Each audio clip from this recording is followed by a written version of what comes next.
Hello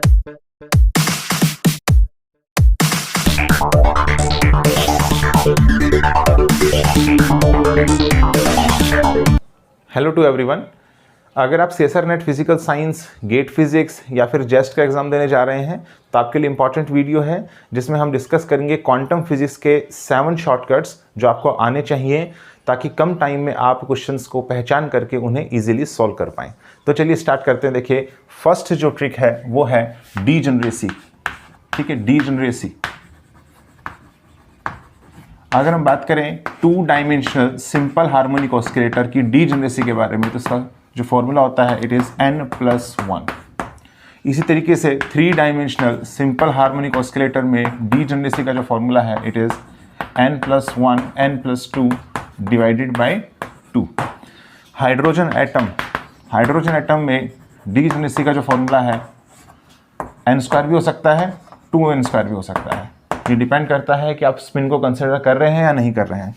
n² जो है तब काम करेगा if spin is not considered, if spin is not considered.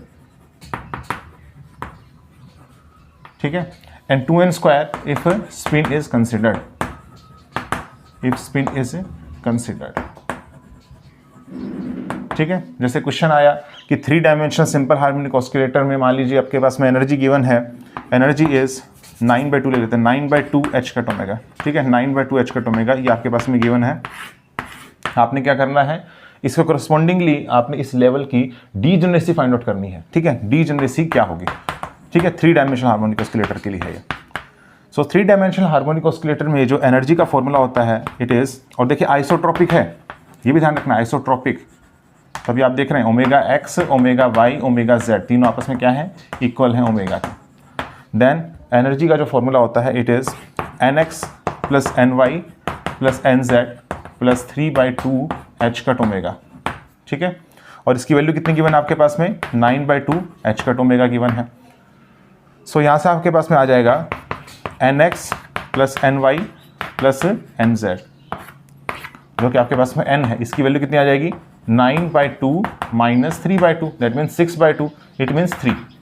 सो 3 आ जाएगा। तो डीजेनरेसी का 3 डायमेंशनल हार्मोनिक ऑस्किलेटर के अंदर जो फॉर्मूला है it is n+1 n+2 divided by 2। सो यहाँ पर n की वैल्यू कितनी है, 3 है, तो 3 रखेंगे तो 4 × 5 divided by 2 that means 10। So degeneracy कितनी है, 10 है। 10 इज द आंसर। देखिए, सेकंड शॉर्टकट जो है ये पर्टर्बेशन से रिलेटेड है और वो भी पोटेंशियल वेल में आप इसको अप्लाई कीजिएगा। पोटेंशियल वेल, ठीक है, तो इसकी कुछ कंडीशन है। पोटेंशियल वेल के केस में पर्टर्बेशन जब भी हो रहा होता है तो उस टाइम पर आप कब ये ट्रिक का यूज करेंगे, अगर पर्टर्बेशन में if perturbed part does not include 0, then you apply the trick. ठीक है, then you apply the trick. Then first order correction in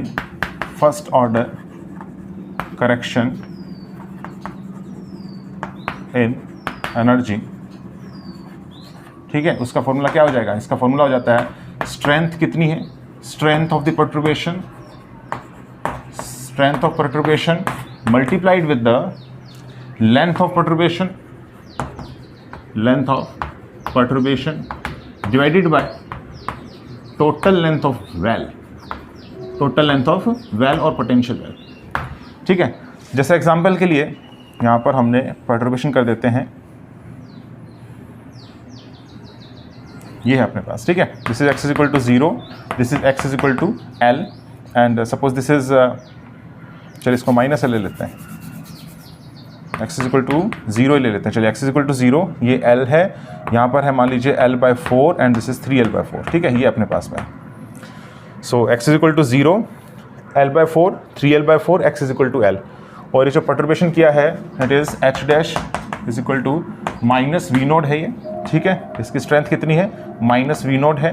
कहाँ से कहाँ तक, L/4 से लेकर के 3L/4 तक। ठीक है, L/4 से लेकर के 3L/4 तक एंड 0 अदरवाइज। ठीक है, तो हमने फाइंड आउट करना है first order correction to the ground state energy of this well. तो कैसे फाइंड आउट करेंगे उसका सीधा फॉर्मूला क्या है, strength of the perturbation, strength कितना है माइनस वी नोड है। ट्रिक तो अप्लाई कर ही सकते हैं यहाँ पर, क्योंकि देखिए पर्टर्बेशन पार्ट में जीरो इंक्लूड नहीं कर रहा, जीरो कहाँ पर है, यहाँ पर है, x = 0, ठीक है। तो आप ट्रिक अप्लाई कर सकते हैं। तो minus we note into length of the perturbation, वो कितनी है 3l/4 minus l/4, 3l/4 minus l/4 divided by total length of the well which is l, ठीक है। तो कितना आंसर आ गया माइनस वी नोट, और ये आ जाएगा आपके पास में l/2, ठीक है, and l। So answer is minus we naught by 2, minus we naught by 2 is the answer. देखिए थर्ड शॉर्टकट है आपके पास में direct delta potential, direct delta potential. तो सपोज करते हैं आपके पास पोटेंशियल है माइनस अल्फा ले लेते हैं, वी नोट की जगह अल्फा ले लेते हैं, अल्फा डेल ऑफ एक्स, ठीक है।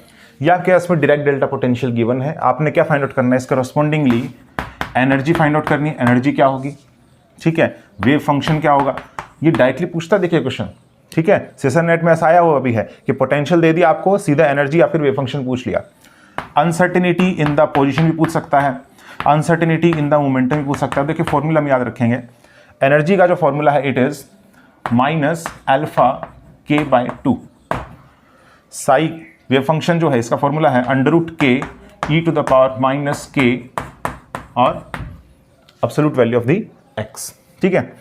फिर इसके बाद है uncertainty in the x, it's value is 1/√2k, और uncertainty in the momentum it's value is h⁻k।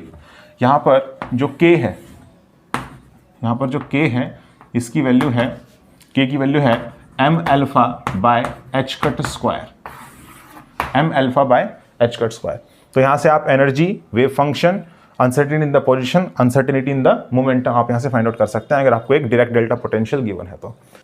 देखिए फोर्थ जो शॉर्टकट है वो है आपके पास में वायरल थ्योरम। कई बार ये कई क्वेश्चंस के अंदर हम इसको आसानी से जो है अप्लाई कर सकते हैं, ठीक है। तो ये कब अप्लाई होगी, if v is directly proportional to r⁴n, ठीक है। For any conservative field, for any conservative field if the potential is proportional to the r⁴n, then we say that the expectation value of kinetic energy is n/2 the expectation value of potential energy, ठीक है। तो ये आपके पास में viral theorem है, सीधा आप इसको यूज करके कई बार एक्सपेक्टेशन वैल्यू ऑफ एनर्जी निकलवा सकते हैं आपसे, एक्सपेक्टेशन वैल्यू ऑफ p², ठीक है, expectation value of 1/r hydrogen atom के केस में डिफरेंट चीज़ आपसे निकलवाएगा, तो आप वायरल थ्योरम को यूज करके आसानी से निकाल सकते हैं। देखिए फिफ्थ जो शॉर्टकट है वो है सिंपल हार्मोनिक ऑस्किलेटर से बेस्ड, ठीक है। अकॉर्डिंग टू इट x2n+1 और p2n+1, that means odd power of the momentum and odd power of the position, they are always 0. Example, x 0 है, x³ 0 है, p 0 है, ठीक है। सिंपल हार्मोनिक ऑस्किलेटर के केस में है ऐसा, ठीक है। ये तो मैंने वैसे बता दिया था आपको कि जब भी अपने पास में रियल वेव फंक्शन होता है तो odd powers of the expectation value of the momentum ये हमेशा क्या होता है 0 होता है, ठीक है, for any real wave function. और साथ ही साथ में सिंपल हार्मोनिक ऑस्किलेटर के केस में x, x³ x⁵ odd powers जितनी भी आती हैं x की हमेशा 0 आते हैं कैलकुलेट करने पर, ठीक है। फिर बात करते हैं x² की क्या होगी एक्सपेक्टेशन वैल्यू, x⁴, ठीक है। ये इंपॉर्टेंट है, कई बार आ जाता है इस पर क्वेश्चन कि जैसे मान लीजिए पर्टर्बेशन है bx⁴ जो है वो अप्लाई किया है 1 डायमेंशनल सिंपल हार्मोनिक ऑस्किलेटर में, तो बताइए ग्राउंड स्टेट एनर्जी कितनी होगी, ठीक है, फर्स्ट ऑर्डर करेक्शन उसके अंदर। तो फर्स्ट ऑर्डर करेक्शन कितना हो जाएगा, साई नॉट bx⁴, तो यहाँ से आ जाएगा bx⁴। तो अगर सिंपली आप इसको फॉर्मूले जानते हैं तो आप यहाँ रख सकते हैं इसकी वैल्यू, ठीक है। तो आपके पास आंसर आ जाएगा, नहीं तो आप इसको कैलकुलेट करते रहिए, x = h⁻2m⁻√ and a + a dagger, ठीक है। फिर इसका पावर 4 निकाल करके उसके बाद a और a डैगर के कॉन्सेप्ट लगाते जाइए आप, ठीक है। तो काफ़ी टाइम लग जाएगा उसमें, तो शॉर्टकट हम यहाँ से जानेंगे। देखिए इसका जो फॉर्मूला होता है इट इज़ h⁻2m⁻, और ये आ जाएगा 2n+1, और इसमें आता है h⁻2m⁻² 6n² + 6n + 3, ठीक है। सो n इज इक्वल टू क्या रख देंगे हम, 0 रख देंगे, n इज इक्वल टू 0 रख देंगे अगर अपने पास में क्या है ग्राउंड स्टेट के लिए पूछा है फर्स्ट ऑर्डर करेक्शन, ठीक है, इस केस में। तो इस तरीके से आप इसमें आराम से फाइंड आउट कर सकते हैं, ठीक है। इसी तरीके से p स्क्वायर और p टू द पावर 4, इसका फॉर्मूला भी इससे मेल खाता है। जस्ट यहाँ पर ये जो आप पार्ट देख रहे हैं ये यहाँ पर चेंज हो जाता है, this becomes m omega h cut by 2, ठीक है, सिर्फ इतना चेंज होगा, बाकी सेम है 2n+1। यहाँ पर भी सेम केस है, यहाँ जाएगा m omega h cut by 2 इसका होल स्क्वायर, और फिर इसके बाद में यही चीज़ 6n स्क्वायर प्लस 6n+3, ठीक है। सो ये आपको याद होना चाहिए। चलिए अब हम डिस्कस करते हैं 6th शॉर्टकट के बारे में। ये हाइड्रोजन एटम के केस में आपने अप्लाई करना है जब भी आपने एक्सपेक्टेशन वैल्यू फाइंड आउट करनी है, जैसे r की 1/r की 1/r स्क्वायर, इस तरीके से। तो फॉर्मूला आपको याद कर लीजिए, रट लीजिए, चाहे कुछ भी कीजिए, लेकिन ये फॉर्मूला आपको याद होने चाहिए हाइड्रोजन एटम से बेस्ड, ठीक है। हाइड्रोजन एटम से बेस्ड ये फॉर्मूला आपको याद होने चाहिए। जैसे r की एक्सपेक्टेशन वैल्यू r स्क्वायर की, 1/r की और 1/r स्क्वायर, ये एक्सपेक्टेशन वैल्यूज आपको याद होनी चाहिए। चलिए एक 1 बाय 1 हम डिस्कस करते हैं। आर की पोजीशन की एक्सपेक्टेशन वैल्यू, इसका फॉर्मूला होता है na0/2 and it is 3n square minus l of l+1, ये होता है, ठीक है। आर स्क्वायर, इसका फॉर्मूला होता है n square a0 square by 2 and 5n square plus 1 minus 3l of l+1, ठीक है। फिर 1/r का है, इसका फॉर्मूला होता है 1/n स्क्वायर a0 और 1/r स्क्वायर, इसकी एक्सपेक्टेशन वैल्यू होती है 2/n क्यूब और इसके बाद आ जाता है 2l+1, ठीक है, और a0 स्क्वायर। सो ये आपको याद होना चाहिए। चलिए जो लास्ट शॉर्टकट है वो है WKB अप्रोक्सीमेशन से बेस्ड। WKB अप्रोक्सीमेशन से बेस्ड है। सो यहाँ पर आ जाता है if V is directly proportional to alpha x to the power beta, ठीक है, alpha x to the power beta, then energy which depend on the alpha and x, it is directly proportional to alpha to the power 2/2 plus beta and x to the power 2 beta by 2 plus beta। तो आपको याद होना चाहिए।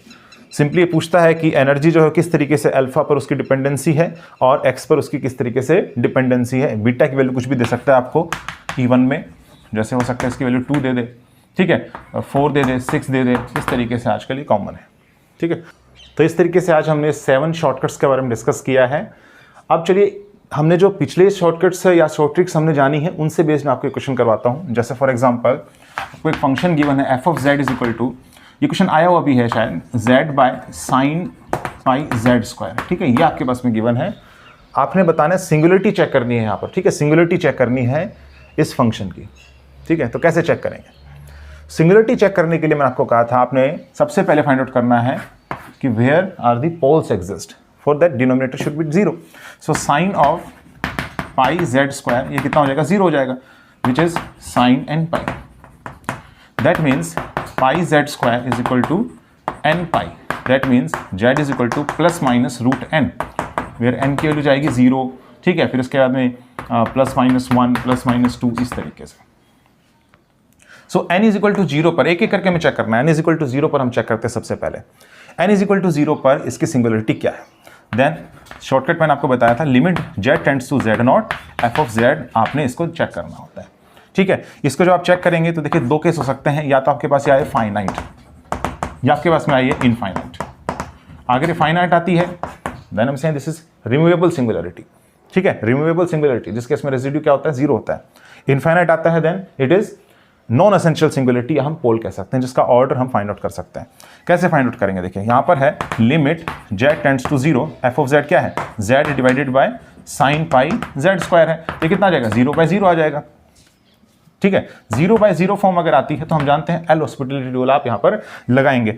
L hospitality rule से कितना आ जाएगा? Then I am getting limit z tends to 0 and 1 by cos pi z square, और फिर उसके बाद पाई z स्क्वायर का कितना हो जाएगा? 2 पाई z हो जाएगा, ठीक है। अब अगर आप पुट करेंगे then I am getting infinity 1/0 which is infinity. So infinity that means pole है, ये नॉन एसेंशियल सिंगुलरिटी है। अब इस पोल का ऑर्डर क्या है? इस पोल का ऑर्डर क्या है ये भी मैंने चेक करना बताया था। पोल का ऑर्डर कैसे चेक करना है? आप ये देखिए कि इसकी जो वैल्यू आ रही है 1/0, तो ये 0 कहाँ से आ रहा है?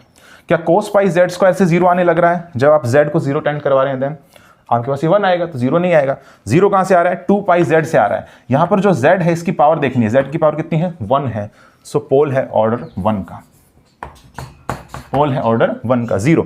नेक्स्ट हम बात करते हैं प्लस माइनस 1 पर। अगर प्लस माइनस 1 अगर हम करें देन सेम आपने यही अप्लाई करना है। Then I am getting 1 divided by sine pi, ठीक है, which is 1/0, that means infinity. ये भी पोल ही है।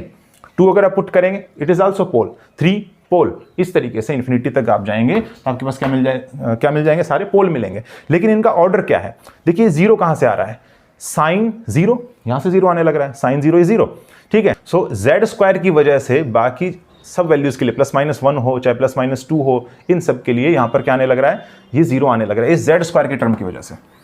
तो z स्क्वायर में z की कितनी पावर है? 2 है। तो हम ध्यान रखेंगे n इज इक्वल टू 0 यहाँ पर फर्स्ट ऑर्डर पोल है, बाकी जितने भी हैं ये सब कैसे हैं? सेकंड ऑर्डर पोल है, ठीक है। ये सारे कैसे हैं? सेकंड ऑर्डर पोल है। ये नेट के अंदर क्वेश्चन आया हुआ भी है, ठीक है, तो इंपॉर्टेंट है, इसलिए मैंने आपके साथ में डिस्कस कर लिया। सो आज हमने 7 शॉर्टकट्स जो क्वांटम फिजिक्स के हैं उनको आपके साथ डिस्कस किया।